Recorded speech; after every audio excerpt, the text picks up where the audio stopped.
Long before Muhammad Ali and Mike Tyson, there was a Minnesota boxer who made his mark in the sport. Joe Mason has his amazing life story in this week's So Minnesota. 2-1-2. Here, Chop, chop. there's more than reading, writing, and arithmetic.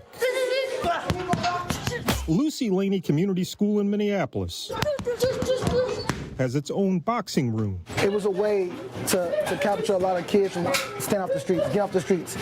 It means everything. It gives me a safe place to be. These small boxers You have to have a goal and stick with it. are following in the footsteps of a very big man who stepped into the ring more than a century ago. He was popular among white America and black America alike. Minnesota boxing historian Jack Wegner knows the amazing life story of Harris the Black Pearl Martin. I think he was the first African-American superstar of sport in not just Minnesota, but the entire Midwest. First one that starts off, obviously, is Caleb Truax. We met Jake at Lakes Boxing in Circle Pines, where walls are covered in boxing history. There's so many different fighters on this wall. It's really quite nice.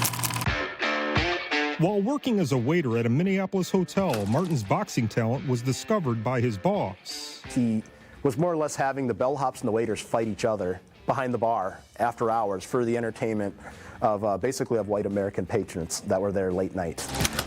And so they'd bet on who was going to win, and you'd have Black Pearl beating 3 guys in a row, and it was hard not to get noticed. In the ring, Martin gained the reputation as a boxer who punched with a sledgehammer action and became known as the Black Pearl.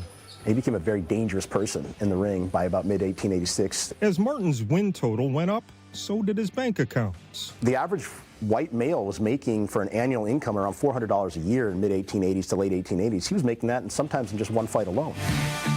With the money for Martin came fame outside the ring. He was known as this very well-mannered person, and he knew how to make friends, he knew how to get along, and it served him well. And then he'd be walking down the streets, and there's articles in the newspaper that would say all the little black children would follow him because he was their first idol. He was their first role model they looked up to. During a fight to the finish, Martin knocked out a man in the 38th round, earning a top title. Yeah, he won what was called the Colored Middleweight Championship of the World. Outside the ring, Martin lived a fast life and retired after a 15-year boxing career. The Black Pearl passed away in 1903 at the young age of 38. His funeral became a huge event in the Twin Cities.